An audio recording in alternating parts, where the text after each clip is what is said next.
Ada beberapa pertanyaan. Ini pertanyaannya cukup ya.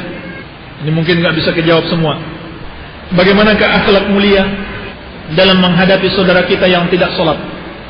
Tadi sudah kita jelaskan bahwasannya di antara kewajiban kita adalah mendakwahi saudara kita yang melakukan kesalahan, berusaha menasihati mereka. Dan nasihat itu harus dibangun di atas ar-rifq wal lin, atau sikap yang lemah lembut.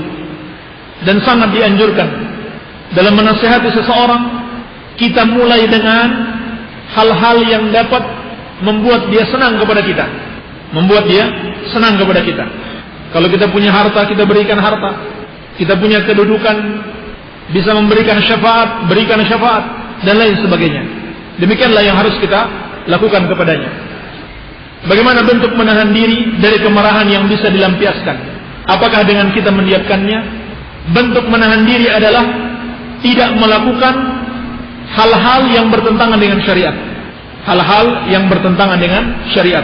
Itu maksudnya wal kaziminal ghaidh, dan orang-orang yang menahan marahnya adalah dia tidak melakukan hal-hal yang bertentangan dengan syariat. Kalau dia ikuti dengan wal afina 'anil nas, memaafkan kesalahan manusia, maka itu semakin sempurna. Baik.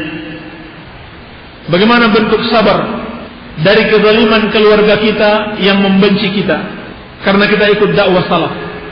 Bentuk sabarnya adalah dengan tidak membalas keburukan mereka dengan keburukan pula. Bahkan Allah memerintahkan idfa billati hiya ahsan, balaslah keburukan dengan yang lebih baik.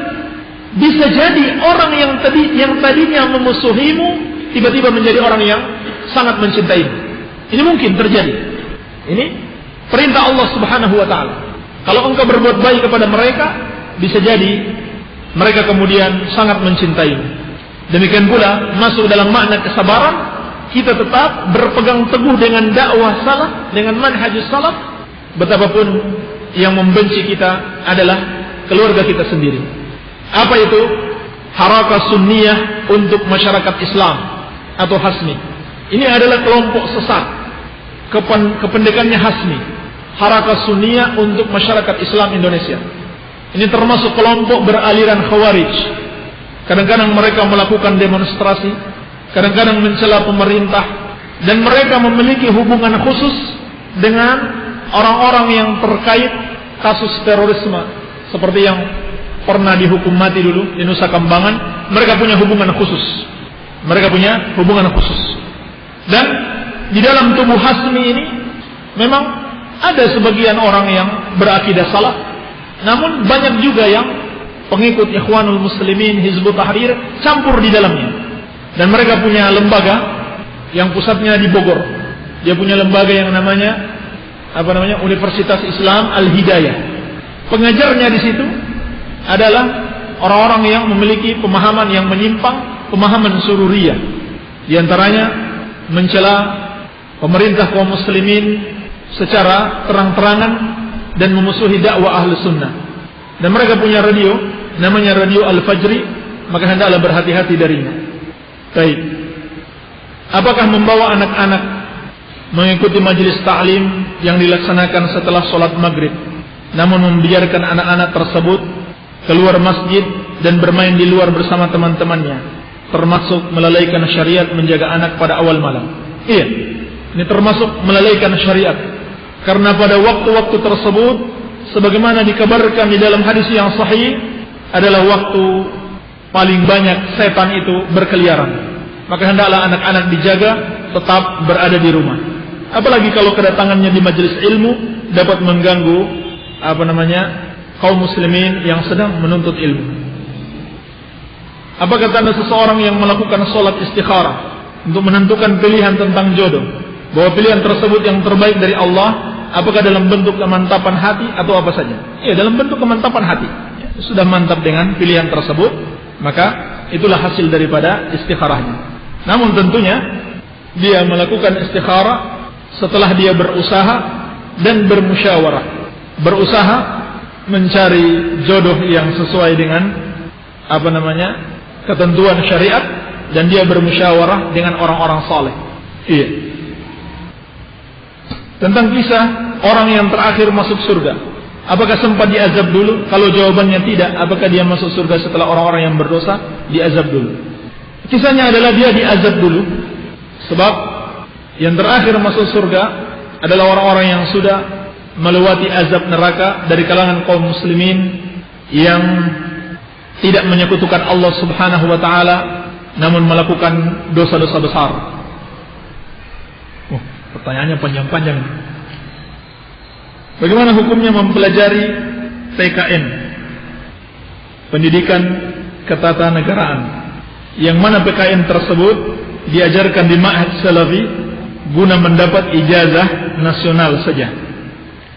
Yang saya tahu, saya lihat buku PKN dari Ma'had Salafi, itu isinya sudah disesuaikan dengan yang sesuai dengan syariat Allah Subhanahu wa taala.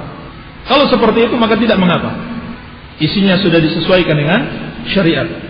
Jadi ini sebagai contoh kasus yang kita sebutkan tadi. Mendengarkan berita-berita seperti ini, seorang itu harus memiliki sifat apa? At-ta'anni, al-ana, menahan diri, jangan tergesa-gesa. Jangan ketika mendengarkan ini Ma'had Salafi kok mengajarkan apa? PPKN atau sekarang PKN ya.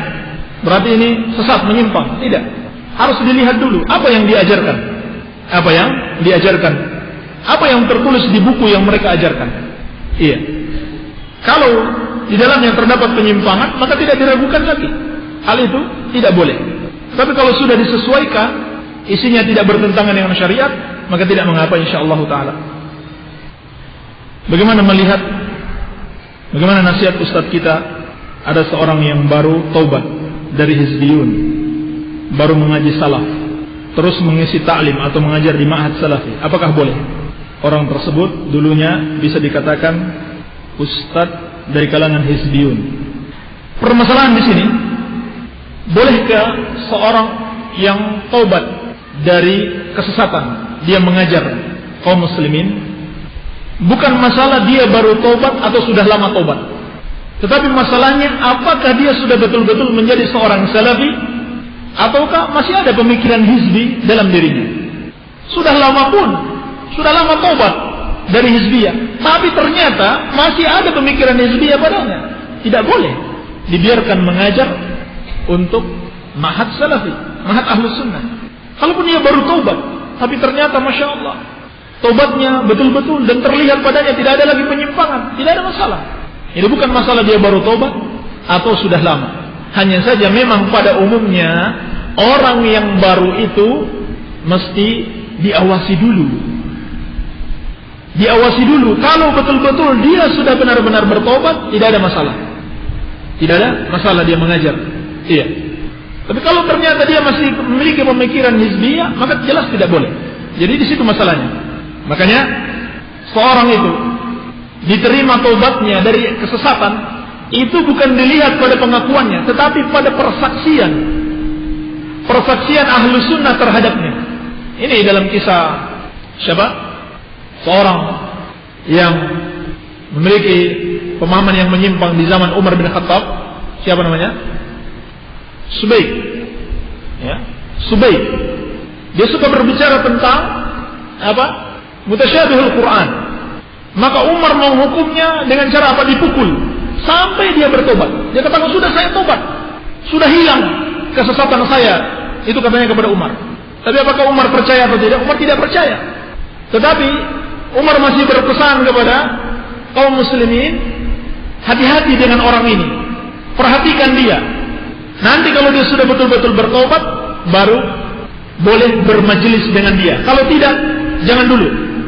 Padahal apa? Dia sudah mengaku bertobat, tetapi masih dilarang oleh Umar kaum muslimin bermajelis dengan dia sampai betul-betul ada yang menyaksikan dia sudah benar-benar tobat. Seperti itu, wallahu a'lam.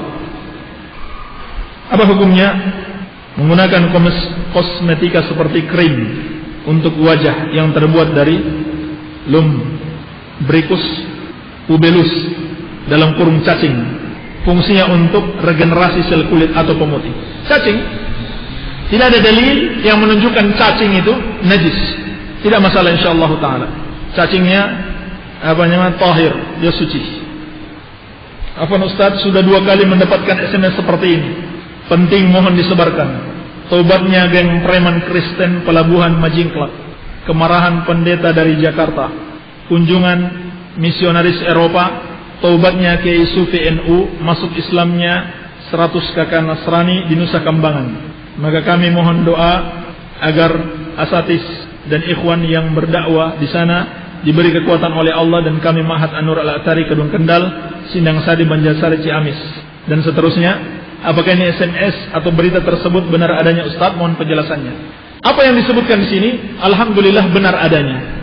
Hanya saja memang SMS ini bukan berasal dari kita, tapi ini adalah inisiatif sebagian ikhwan ketika mereka mendengarkan berita seperti ini dan mereka menyebarkan SMS. Tetapi secara resmi itu bukan berasal dari kami pribadi maupun dari Ma'had An-Nur. Namun tidak masalah insyaallah taala sepanjang di situ tidak ada kemudaratannya. Baik. Bagaimana menyikapi saudaranya yang akhlaknya jelek terus-menerus, bagaimana kita menyikapinya? Tadi sudah kita jelaskan, adalah dengan kesabaran. Apa yang kita sudah jelaskan tadi adalah sikap kita kepada manusia dan dalam menghadapi sikap manusia kepada kita. Bolehkah mengumumkan kegiatan kemasyarakatan melalui pengeras suara di masjid, seperti kegiatan penyuluhan kepada masyarakat yang berkaitan dengan tata cara menggunakan kompor gas agar aman dari ledakan? Akan tetapi sang penyuluh juga menawarkan alatnya agar dibeli oleh masyarakat. Dan apabila tidak diperbolehkan mengumumkan kegiatan tersebut melalui pengeras suara masjid, bagaimana sikap kita terhadap takmir masjid yang mengizinkan pihak penyuluh untuk mengumumkan kegiatan tersebut melalui masjid? Ya, pertama sekali, apa yang disebutkan dalam kasus ini sudah jelas. Dia menjual barang, ya. Dia menawarkan barangnya, dia menjual barang, jelas terlarang. Ini hukumnya haram. Adapun membicarakan urusan dunia di masjid, ini minimal hukumnya makruh. Sebab dalam kisah tadi yang kita sebutkan, dalam kisah Anas bin Malik, dalam kisah Badui dari Anas bin Malik dalam riwayat Muslim, Nabi SAW menjelaskan kepada Badui, masjid ini dibangun untuk berzikir kepada Allah, untuk sholat dan membaca Al-Quran. Dari situ dapat kita pahami, masjid itu dibangun untuk apa? Yang sifatnya berhubungan dengan kehidupan akhirat. Adapun yang untuk kepentingan duniawi, maka sebaiknya tidak dibicarakan di masjid. Wallahu alam. Apakah vonis fulan sururi atau fulan hizbi padahal tidak demikian adanya, bisakah tuduhan itu kembali kepada si penuduh? Sebagaimana hadis man qala li akhihi ya kafir faqad ba'a bihi ahaduhuma. Betul sekali. Ini yang dijelaskan oleh Syekh Al-Albani rahimahullahu taala. Sebagaimana kita menuduh orang kafir, seorang muslim itu sebagai orang kafir padahal dia tidak kafir, maka akan kembali kepada orang yang menuduh. Demikian pula yang menuduh kepada saudaranya sebagai ahlul bid'ah, sururi, hizbi, maka jika tidak demikian keadaannya akan kembali kepadanya. Inilah pentingnya akhlak yang sudah kita sebutkan tadi, adalah al-anah atau ta'anni, menahan diri, jangan tergesa-gesa. Iya. Pak Ustaz, saya ingin tanya kepada Bapak. Saya adalah seorang salafi. Namun karena dulu saya pengikut kelompok Nahdiyin, apakah apabila ada undangan tahlil saya boleh berangkat? Apakah harus menolak undangan tersebut? Sebab saya takut fitnah dari orang-orang yang mengundang saya. Saya minta solusinya. Boleh berangkat untuk menasihati mereka agar menghentikan tahlilannya. Kalau merasa belum mampu untuk menasihati, maka tidak boleh berangkat. Sebab kalau kita mengikuti acara tersebut, jelas kita mengikuti suatu kemungkaran. Hanya saja yang kurang dari kita adalah usaha untuk menjelaskan sebab kenapa kita tidak mau ikut. Kadang-kadang orang sering melihat kita tidak pernah ikut yasinan, tidak pernah ikut tahlilan. Mereka berkesimpulan apa? Ini orang tidak mau bermasyarakat. Kesimpulannya apa? Orang ini nggak mau bermasyarakat karena sudah mengikuti aliran sesat. Kenapa mereka berkesimpulan demikian? Karena kita belum menjelaskan, atau memang kita tidak ada usaha menjelaskan. Coba kita jelaskan. Justru kalau ada yang datang ke rumah mengundang kita, kesempatan dia dinasihati. Iya. Demikian pula kalau kita sertakan dengan akhlak-akhlak mulia seperti yang kita sebutkan tadi, berikan dia hadiah, berikan dia sedekah, apa dia akan marah kepada kita kalau dikasih sedekah? Iya, malah dia akan senang. Demikian pula kita kunjungi orang yang mengadakan tahlilan tersebut pada kesempatan yang lain. Pada kesempatan yang lain, bukan pada acara tersebut, dan berdakwah kepadanya dengan lemah lembut serta memberikan hadiah kepadanya. Ada beberapa hadis dalil tentang ketakwaan. Ada yang menyatakan apa-apa yang diperintahkan Rasul sallallahu alaihi wasallam maka kita kerjakan semampunya. Apa-apa yang dilarang maka meninggalkan seluruhnya. Tapi tidak mungkin kita mampu untuk tidak terjerumus dalam dosa dan kesalahan. Bagaimana cara memahaminya Ustaz, sedangkan dosa dan kesalahan adalah larangan dari Rasulullah sallallahu alaihi wasallam? Pertama, yang dimaksud firman Allah Subhanahu wa taala, "Fattaqullaha mastata'tum." Atau dalam sabda Nabi sallallahu alaihi wasallam, "Ma amartukum bihi fa'tu minhu mastata'tum." Bertakwalah kepada Allah sekemampuan kalian. Dan apa yang aku perintahkan kepada kalian, maka lakukanlah sekemampuan kalian. Maka ini bermakna sekemampuan kalian, maksudnya adalah kerahkan seluruh kemampuan kalian. Itu artinya kerahkan seluruh kemampuan kalian. Sehingga misalkan sebagai contoh, kalau orang tidak mampu sholat berdiri, ya sudah, dia sholat sambil duduk. Tidak mampu sholat duduk sambil berbaring, dia tidak boleh meninggalkan sholat sama sekali. Iya. Adapun wa ma nahaitukum anhu fajtanibu, apa yang aku larang maka tinggalkanlah, adalah juga berusaha sekuat tenaga untuk meninggalkan larangan tersebut. Iya. Jadi tetap harus dia berusaha sekuat tenaga, dan dia tidak boleh dengan sengaja melakukan perbuatan dosa. Lalu bagaimana apabila seorang berbuat dosa? Bukankah manusia selalu berbuat dosa? Ada solusi yang lain. Apa itu? Taubat. Ketika dia sudah berbuat dosa, hendaklah dia segera bertobat kepada Allah Subhanahu wa taala. Oleh karenanya Nabi sallallahu alaihi wasallam mengatakan, "Wa atbi as-sayyi'atal hasanata tamhuha."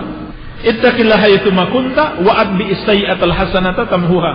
Bertakwalah kepada Allah Subhanahu wa taala dimanapun engkau berada, dan segera melakukan perbuatan baik untuk menutup perbuatan yang jelek.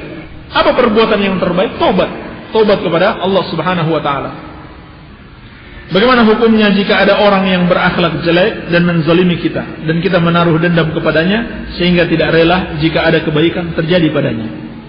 Kalau keadaannya seperti ini, maka kita sudah terjatuh dalam hasad, dalam perbuatan dosa besar, yaitu hasad. Tidak rela kalau ada kebaikan terjadi pada saudara kita. Oleh karena itu, seluruh apa yang kita jelaskan tadi, pentingnya kita memaafkan, dan itu adalah sifat orang yang bertakwa. Wal afina 'anin nas, mereka memaafkan kesalahan manusia. Iya. Hukum akikah bagi anak yang meninggal dunia dalam kandungan usia 5 bulan.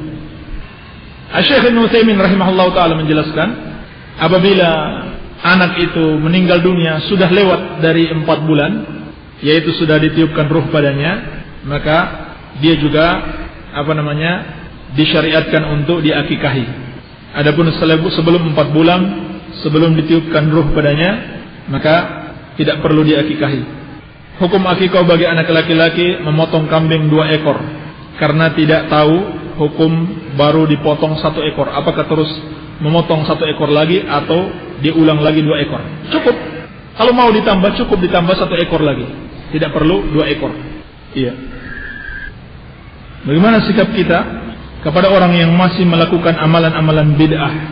Ketika kita menasihati, mereka mengatakan, "Lana a'maluna walakum a'malukum." Amalanku adalah amalanku, amalanmu adalah amalanmu. Biar Allah yang menilai. Kita akan menghargai perbedaan kalau kita mempunyai kedewasaan. Ini syubhat. Ini syubhat yang mereka lontarkan. Dan ini syubhatnya orang-orang jil juga seperti ini. Ya, tidak usah saling menyalahkan. Allah yang maha tahu siapa yang paling benar. Iya. Maka kita katakan, kita sebutkan buktinya bahwa Allah sudah menilai. Nggak harus menunggu sampai kita mati baru Allah menilai. Allah sudah menilai, memberikan sebuah ketetapan. Ini nilainya benar dan ini nilainya salah. Iya. Dan justru yang seperti ini, kalau orang tidak mau dinilai salah, justru ini orang yang tidak mempunyai kedewasaan. Orang yang dewasa itu adalah orang yang berani mengakui kalau salah, salah. Iya, seperti itu. Wallahu a'lam. Bagaimana pendapat Ustaz tentang seorang wanita belajar tajwid kepada seorang ustaz? Apakah boleh dengan saling memperdengarkan suara masing-masing?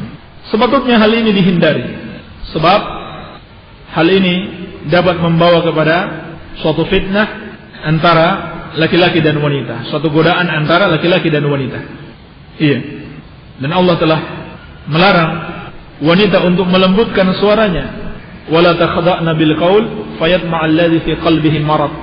Janganlah kalian wahai para wanita itu melembutkan suaramu sehingga berkeinginan orang yang di dalam hatinya ada penyakit. Dan terkadang pada sebagian wanita dia berusaha untuk tegas suaranya, tetap saja suaranya lembut. Sehingga yang seperti ini maka tidak boleh dia memperdengarkannya kepada laki-laki. Bagaimana cara menghilangkan penyakit syahwat terhadap wanita? Jangan dihilangkan. Kalau dihilangkan jadinya tidak normal, tetapi disalurkan pada saluran yang halal, yaitu dengan menikah. Sudah menikah, masih ada juga penyakitnya, menikah lagi, tambah lagi, terus sampai 4. Sudah 4 masih ada lagi, mungkin perlu diganti, yang satunya diganti yang lain. Kalau tidak mampu menikah, maka kata Nabi sallallahu alaihi wasallam, fa alaihi bis-shaum fa innahu lahu wija. Hendaklah dia berpuasa, karena dengan berpuasa itu akan menjadi perisai baginya. Syahwatnya masih ada, enggak hilang, cuma ditekan dengan puasa. Baik. Demikian pula menyibukkan diri dengan hal-hal yang bermanfaat. Orang yang suka tersiksa dengan syahwat karena banyak menghayal dan memang sengaja membaca kisah-kisah yang di situ ada perzinahan, melihat hal-hal yang ada menjurus kepada perzinahan, maka palingkan dari perbuatan-perbuatan seperti ini. Demikian pula dengan bertakwa kepada Allah Subhanahu wa taala, sebab Allah telah berjanji, "Wa may yattaqillaha yaj'al lahu makhraja." Barang siapa yang bertakwa kepada Allah, Allah akan berikan jalan keluar baginya. Ustaz, bagaimana menjawab orang-orang yang bertawasul kepada Nabi sallallahu alaihi wasallam walaupun sudah wafat, yang berdalilkan dengan hadis ini? Apakah benar hadis di bawah ini hadis athar sahabat Utsman bin Hunayf yang telah disahihkan oleh Syekh Al-Albani? Hadis ini kebolehan tawasul kepada Nabi walaupun sudah wafat. Bunyi hadis tersebut adalah diriwayatkan oleh Ahmad dan yang lainnya dengan sanad yang sahih dari Utsman bin Hunayf bahwasanya telah datang seorang laki-laki buta kepada Nabi sallallahu alaihi wasallam dan berkata, "Berdoalah kepada Allah Subhanahu wa taala agar Dia menyembuhkanku." Beliau sallallahu alaihi wasallam bersabda, "Jika engkau mau, maka aku akan berdoa untukmu, dan jika engkau mau, aku akhirkan doa itu, maka itu baik untukmu." Di dalam sebuah riwayat disebutkan, "Dan jika kamu bersabar, maka itu baik untukmu." Orang itu berkata, "Berdoalah kepadanya." Rasul pun menyuruhnya berwudu, maka dia pun memperbaiki wudunya, melaksanakan salat 2 rakaat dan berdoa dengan doa ini, "Ya Allah, sesungguhnya aku meminta kepadamu, aku menghadapkan kepadamu dengan perantara nabimu Muhammad, nabi yang penyayang. Wahai Muhammad, sesungguhnya aku telah menghadapkan wajahku dengan perantara engkau kepada Tuhanku terhadap kebutuhanku. Maka penuhilah kebutuhanku. Ya Allah, terimalah syafaatnya untukku." Dia berkata, orang itu pun melakukannya, kemudian dia pun sembuh. Hadis tersebut tidak ada sedikit pun mengandung sisi pendalilan bolehnya bertawasul dengan Nabi sallallahu alaihi wasallam ketika beliau sudah meninggal dunia. Iya. Jelas sekali ini dilakukan ketika Nabi sallallahu alaihi wasallam masih hidup. Dan apa yang dilakukan orang tersebut, dia berdoa kepada Allah agar menerima doanya Nabi Muhammad sallallahu alaihi wasallam. Bukan dia bertawasul dengan kedudukan Nabi, kehormatannya, tidak sama sekali. Cuma dia berdoa, "Ya Allah, kabulkanlah doa Nabimu sallallahu alaihi wasallam dan terimalah syafaatnya untukku." yakni Nabi sallallahu alaihi wasallam mendoakan dia, artinya Nabi sallallahu alaihi wasallam memberikan syafaat untuknya. Jadi sama sekali tidak ada pendalilan. Apa hukumnya salat asar dan zuhur yang dikerjakan 1 jam setelah waktu azan tapi tetap berjamaah dan dilaksanakan di masjid? Ini terlalu lama ya. Walaupun salatnya tetap sah tapi terlalu lama, sebab disebutkan di dalam hadis yang sahih, lama antara Nabi sallallahu alaihi wasallam salat antara qamat dan azannya itu hanya seperti orang yang menghabiskan makanannya. Orang yang menghabiskan makanannya. Jadi ini terlalu lama, wallahu alam. Kecuali kalau memang ada suatu keperluan, suatu hajat, iya, yang mendesak. Seperti misalkan yang biasanya di masjid itu ramai, mungkin ada suatu halangan di masjid tersebut, orang-orang pada terlambat datang, maka tidak apa-apa imam menunggu sampai banyak orang yang datang, baru dia mulai sholatnya. Seorang suami membuat surat cerai palsu dengan alasan bahwa istrinya telah meninggalkan rumah tanpa seizinnya, padahal itu tidak terjadi, hanya demi melegalkan pernikahannya yang kedua agar mendapat buku nikah. Bagaimana hukum pernikahannya dengan istri pertama dan yang kedua? Hukumnya kedua-duanya sah, namun dia berdosa. Kedua-duanya sah, namun dia berdosa. Bagaimana hukumnya menimba ilmu pada orang yang belum jelas manhajnya, meskipun ia lulusan dari Universitas Kairo Mesir atau yang lainnya? Terlebih katanya beliau baru mengikuti dakwah salafiyah. Kalau belum jelas manhajnya, maka jelas tidak boleh. Yang kita jadikan guru itu adalah orang yang sudah benar-benar kita kenal, dia berjalan di atas manhaj yang hak. Adapun kalau belum jelas, maka tidak boleh. Hanya saja yang perlu kita nasihatkan, kembali kepada apa yang kita sampaikan tadi, jangan tergesa-gesa. Baik tergesa-gesa belajar kepadanya, maupun tergesa-gesa menyalahkan dia. Apalagi kalau kita hanya dari isu, dari mulut ke mulut. Iya, hendaklah kita menahan diri dan melihat dengan jelas bagaimana keadaan orang tersebut, apakah betul-betul menyimpang atau tidak. Dan seperti yang saya katakan tadi, harus ada persaksian dari orang-orang yang mengenalnya dari kalangan ahlus sunnah, bahwasannya dia adalah orang yang betul-betul berjalan di atas sunnah. Apabila seorang anak lahir pada hari Senin malam ba'da maghrib, maka kelahirannya dihitung hari Senin atau sudah masuk hari Selasa, yang nantinya terkait dengan ini diselenggarakannya akikah. Dihitung hari Selasa. Kalau dia lahir setelah terbenam matahari, maka dihitung sudah masuk pada hari berikutnya. Jadi berbeda ya, penanggalan dalam Islam, penghitungan hari dalam Islam sesuai bulan Qamariyah, sesuai bulan Qamariyah, bukan bulan Syamsiyah. Syamsiyah itu matahari, bukan bulan. Itu dimulai setelah terbenamnya matahari. Makanya tanggal 1 itu dimulai pada ketika matahari terbenam. Jadi sudah dihitung hari Selasa. Afwan yang belum terjawab, waktunya sudah habis. InsyaAllah ta'ala bisa ditanyakan kepada ustaz-ustaz kita yang ada di sini. Semoga apa yang kita jelaskan bermanfaat. Lebih dan kurangnya saya mohon maaf. Yang benar itu dari Allah subhanahu wa ta'ala, dan yang salah dari kebodohan kami dan dari syaitan. Subhanaka Allahumma bihamdika, ashhadu an la ilaha illa anta astaghfiruka wa atubu ilaik. Wa sallallahu ala nabiyyina Muhammadin wa alihi wasallam. Wa akhiru da'wana alhamdulillahi rabbil alamin. Wassalamualaikum warahmatullahi wabarakatuh.